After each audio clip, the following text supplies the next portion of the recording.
Hey, what's up? It's your boy Elf7. That's right. Oh my goodness, I got a very special guest. Met this guy at the latest Assange event. You guys saw the footage, and I got an interview right here. I'm so lucky. Yeah, I'm gonna let him introduce himself though. What's up, buddy? Go ahead. Say what's up to the fam.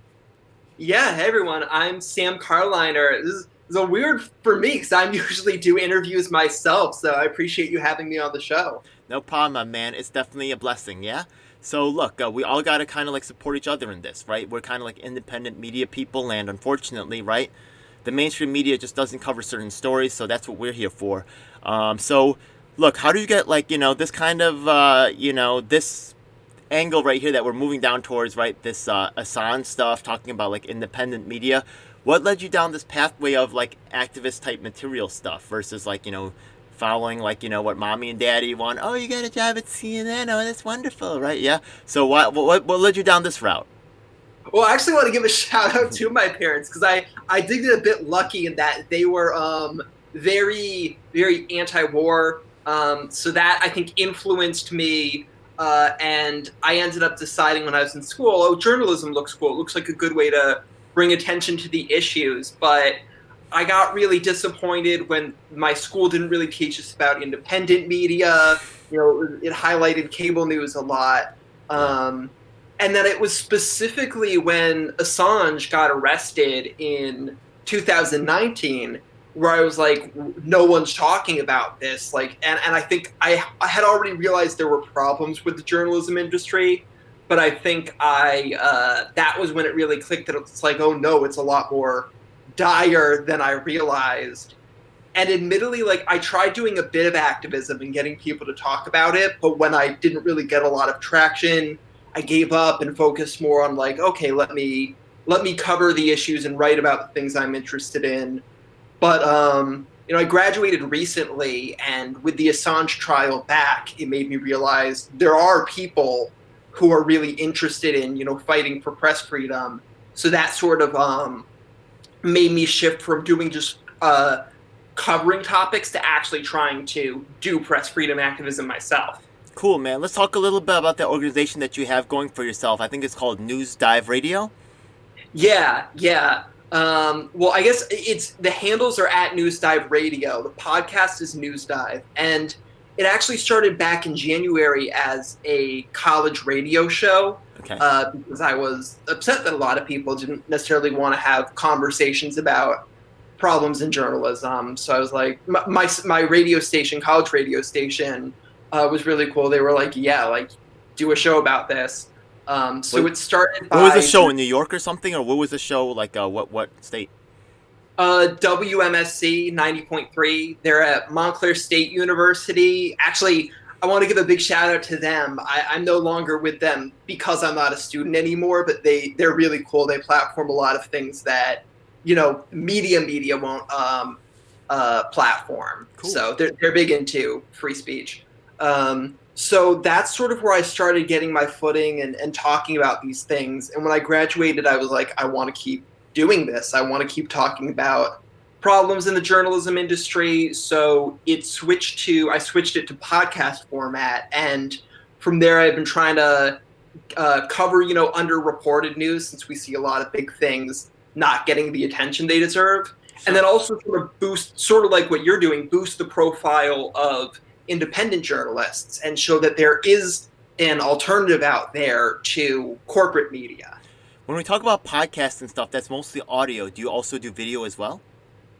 I don't. I do have a YouTube channel which I've been meaning to kick off, but from just while I'm still figuring out the podcast and also sort of going to events, I'll write sometimes, but I mainly focus on the podcast, but that is in the plan to eventually start putting out more video content. Just we'll see when. Okay, I actually have some dope things to tell you about. Actually, I don't know if you've heard of like sometimes I'll mention on my channel something called the Power Anthem Network. So the thing is that a bunch of Tulsi supporters, we actually like formed like a unit. Now there's like we expanded outside the Tulsi range, but it's mostly Tulsi supporters inside this group on Twitter, right? And we're activists. I'm also part of another, and it's allowing me to make a lot of other connections to other independent media. Yeah, because they're all content producers. And the thing is that one of the guys in the group, his name is Justice News Network, which is a cool name, and they're looking for content right now, such as yours, to air on their channel. Not only that, but because I'm out in New York City, right? I think you're out in New York too, or you're near Jersey, you're nearby, right?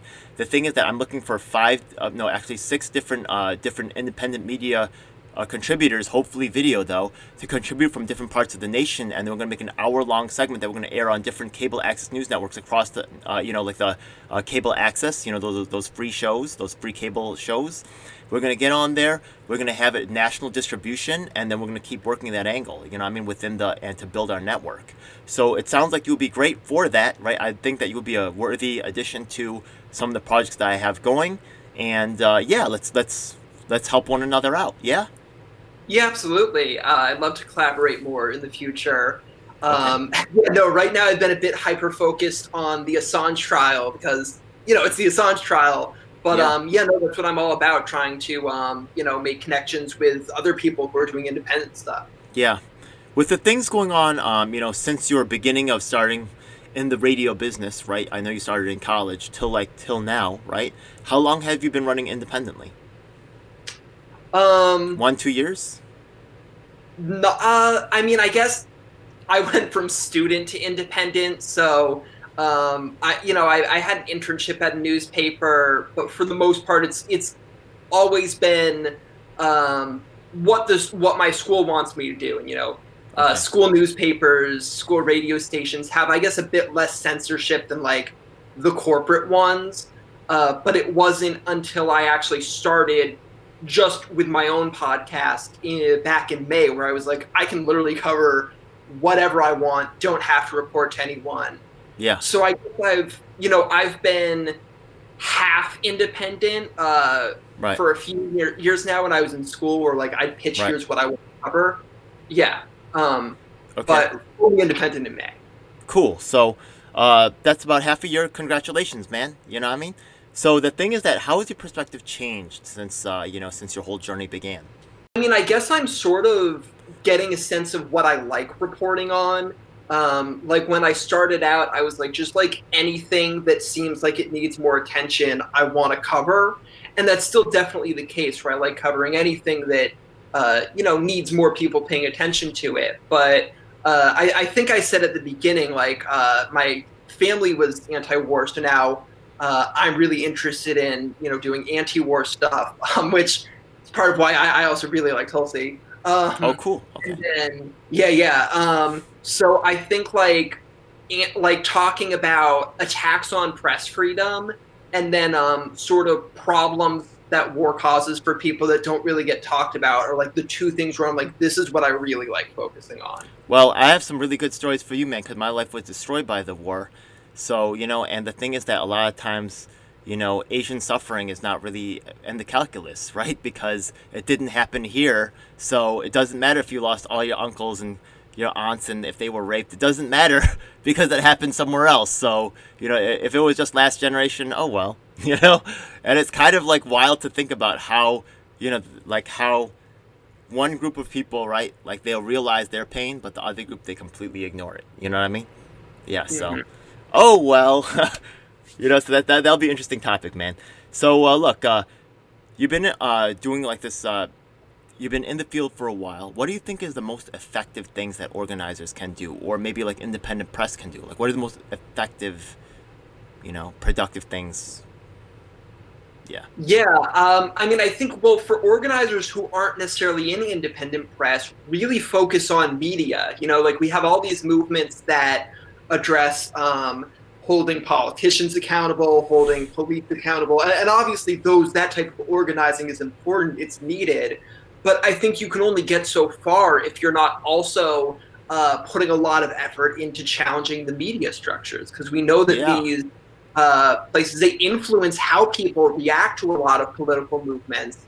So we need to, I think, explore different ways to, one, get our message out there, but like also really not suppress, because I don't like limiting, I don't really like censorship, but definitely break up a lot of the monopolization. Like, I think a big problem is that media outlets, independent ones, can only do so much when you have these bigger and bigger and bigger monopolies buying up all the resources. I've been looking for someone just like you. I've been looking for someone who has this focus, right? Because obviously, people are like, and it's sad that they believe this, but they believe that people have the attention span of cats and that they will no longer focus and they can just slide in this bullshit and then just kind of like try to say, look over there, it's Bernie's birthday. Don't worry about Assange. Let's change the discussion. We'll just keep doing this until you go away.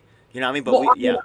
Sort of on that, I think I do actually think like people do have the attention span of cats, but I don't think it's because everyone like inherently has the attention span of cats. You have the attention span that the media cycle trains you for. To have. And if we place more emphasis on these issues over time, people are going to be able to maintain them in their heads more. It's just that we're not trying that. So, we have to have a process of changing how people follow the news and think about it. And I'm starting a not-for-profit to fund exactly programs such as yourself that will help solve these issues, like dead ass. So it was kind of lucky we met each other, man. I wish I met someone back in the days who was like in this position, but it's all good, man. The time is now. The need is necessary, and we got to build this, So thank God we met each other, man. And of course, myself as Assange. That's why I love going to these events, man. You meet people just like this that are gonna make things happen. So yeah, man. How does how do you make decisions about like what you prioritize versus what you don't prioritize? That was something you were talking about earlier. Yeah. You mean in terms of what issues I cover, or just what I put my energy to? When you make your own personal decisions about like this is like a series of stories, like you decide to choose the Assange thing, right? Because it's important, right? The Assange thing, honestly, right? Probably what's going to happen is he'll be found guilty. Then they'll probably have to go through appeals, right? So what are you going to do during that time? Right, there's a little bit of lull in activity. You're going to move to another subject. You're going to stay on the subject. What's your decision process? I think that when there is a lull, I'm definitely going to focus on some other things. Just because, as much as I love that I'm raising a lot of attention to this now, I feel bad because there's, a million other stories that aren't getting any attention. But one thing I really want to do, and I try to do this with my platform, is if I cover something once, I'm always giving updates on it. So cool. Even if like there's a lull in the Assange trial and maybe I am not doing a full length episode, because I only do like one episode a week usually. If my episode of the week isn't focused on Assange, I'll at least be using my platforms and maybe even working into the show like updates on Assange. So even if it's not the main focus of what I'm doing, it's still something that I'm saying like, hey, you should still pay attention to this, to the extent that you can. Have you heard about some organization called Sanctions Kill? I feel like I should have. I at this point I follow just any anti-war or foreign policy account that I see online. So I'm sure they've come up at some point, but I couldn't say distinctly. But what are they? They're another like New York City. They have some operations going on in New York City. I know some of the people there from the Tulsi campaign. It's a good place to talk to. You know anybody at Veterans for Peace? I've been trying to set something up, man. You know what I mean? We'll be sharing connects, man. I've been sending emails back and forth. Maybe together we can ramp it up or get ourselves in the door, make exciting things happen. You know what I mean? I can't wait, man. This is definitely, thank you so much, man, for reaching out today, bro. So yeah. So as an independent news creator, right? What are some of the biggest obstacles to your success?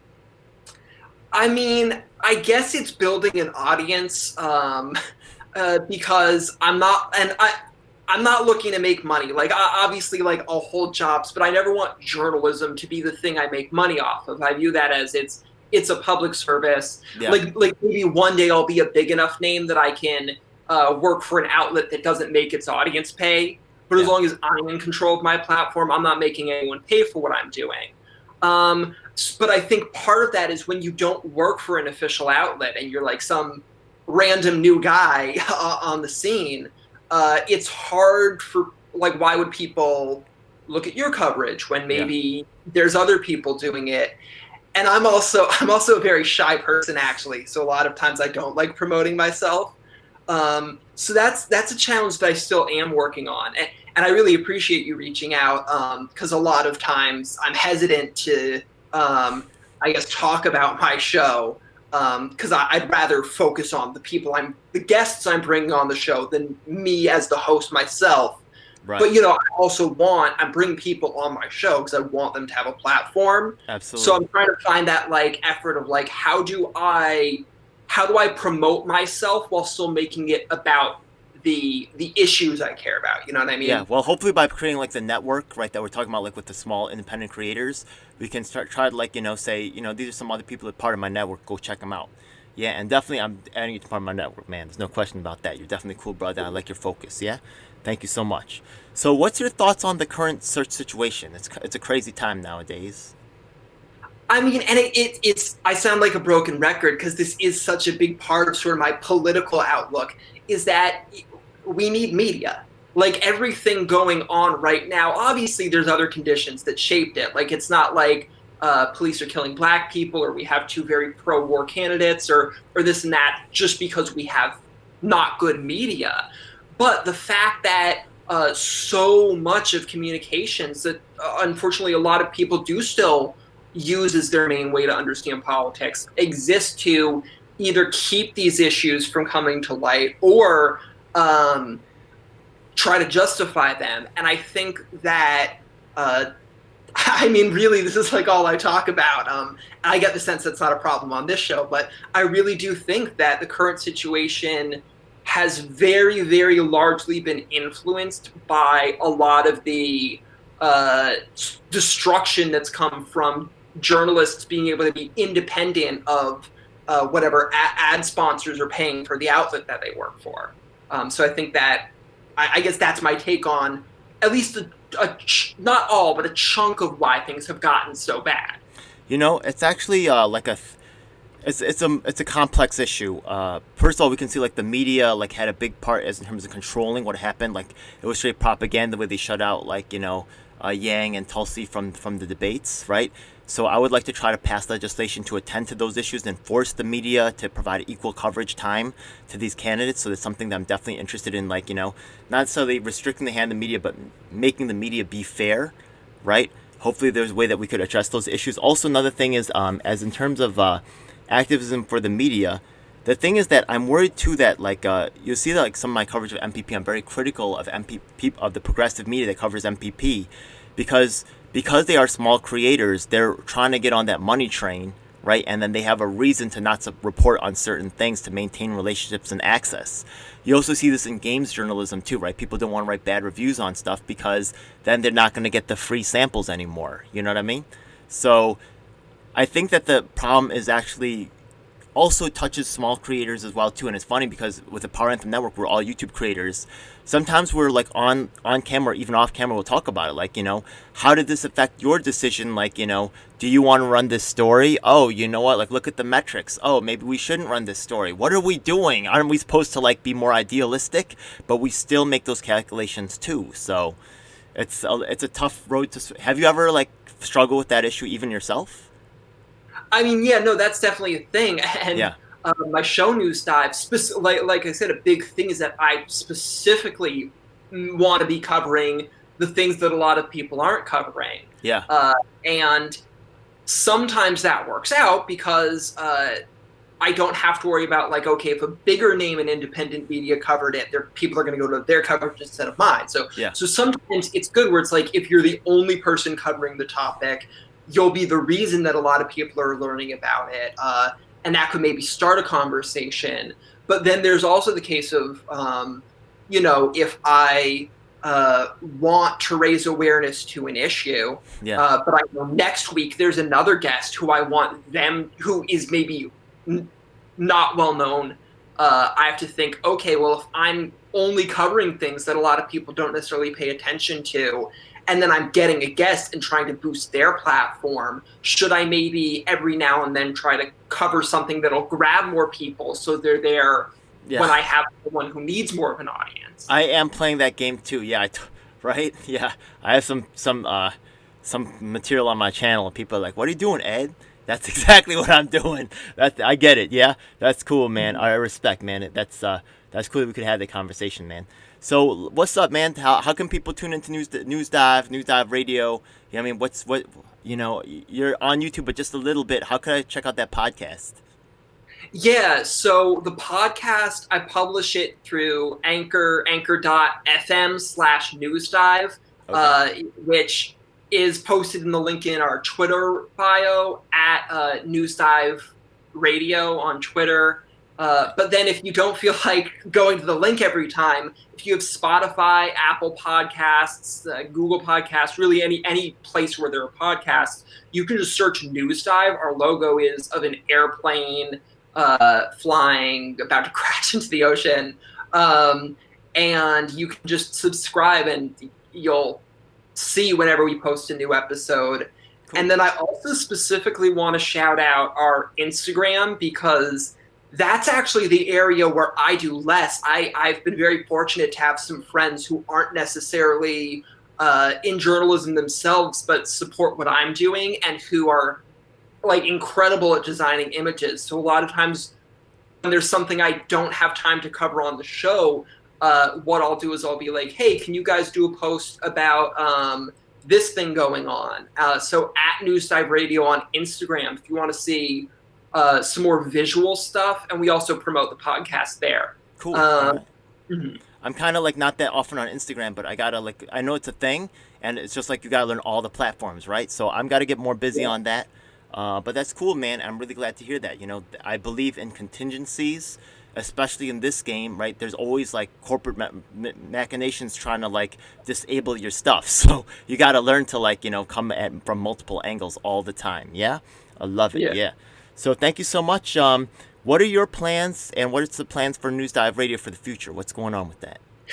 So right now I'm actually like doing a bit less journalism to just focus on trying to get people to talk about Assange. Like I'm sending emails to people and all, but we are also on the show focusing a lot on the Assange trial. And I'm sure that while I'm going to keep focusing on the trial, we'll probably throw in some episodes about, you know, if something goes on international news, that's the thing I really like. A lot of times what we cover does depend on who I can get on as a guest.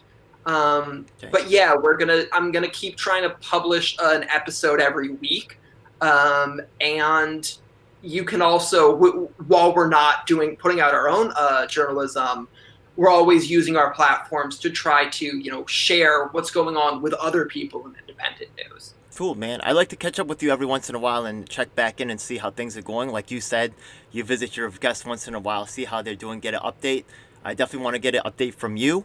I have actually a possible interview coming up tonight with Richard Idris. I don't know if you've heard of him, from Draft Jesse. So, you know, I'd be glad to, like, you know, tell him about you and try to share some sources and, you know, up both of our products at the same time, yeah? Yeah, absolutely. And I'd love to have you on my show at some point. I'd love to be there, man. Yeah. Yeah, absolutely. Thank you so much. It's been an honor to meet you today, and I look forward to seeing you soon, man. Yeah? Yeah, of course. Thank you. Anything else you want to share with our viewers before we go? I mean, I think it just bears repeating. Assange right now, like, if you like independent media, that's an important thing to be keeping tabs on. He's in the closing of all my videos. Yeah, he's in my closer. He talks about, like, you know, how you need to sign up for independent media. So this is my man, Newdive Radio. Cool guy. Met him at the spot. Met him at the protest right there. He's for real cat. You know what I mean? You can't question that. So God bless. See you on the next one. All right? Peace. Absolutely. It's a dark day in our nation when high-level authorities will seek to use every method to silence dissent. The truth must be told. And if you want the truth, you need to check out independent media producers just like myself, DJ L7. You should subscribe and hit the bell icon to get notifications when I release a new video. Truth of these we words are on all is beyond the doubt. That includes Facebook, Twitter, Instagram, and of course YouTube. Unfortunately, we have definitely seen that these mainstream outlets will cave to corporate interests, so we encourage you to join our independently moderated communities of Reddit and Discord. We also encourage you to subscribe to us on BitChute and Daily Motion so you can see the content that YouTube doesn't want us to let you see. Hey, now it's time for the most important part of the video. That's right. It's time for us to tell you about the Taking Action Group.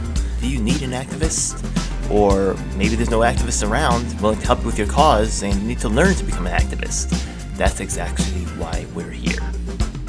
Every week we get up with people from across the nation, in fact even sometimes internationally, and we develop strategies and a game plan to address the issues that are affecting all of us. every week myself from New York City and of course my co-host Lisa from Los Angeles provide a coast-to-coast perspective on what's going on in the country. If you want to donate to help out with expenses, travel, equipment, stuff like that, then I definitely appreciate it, and you can hit us off at Venmo or PayPal. Thanks a lot. Hey, by the way, we also have a merch store, so check it out. Oh my goodness, it seems like you've reached the end of the video, so make sure you check out some of our other videos. Make sure you subscribe. This is your last chance to do so thanks a lot. And looking forward to seeing you on the next one. Hope you guys enjoyed. Please comment below if you have any questions or issues you'd like me to address. And if you're an activist, the time to make things happen is now.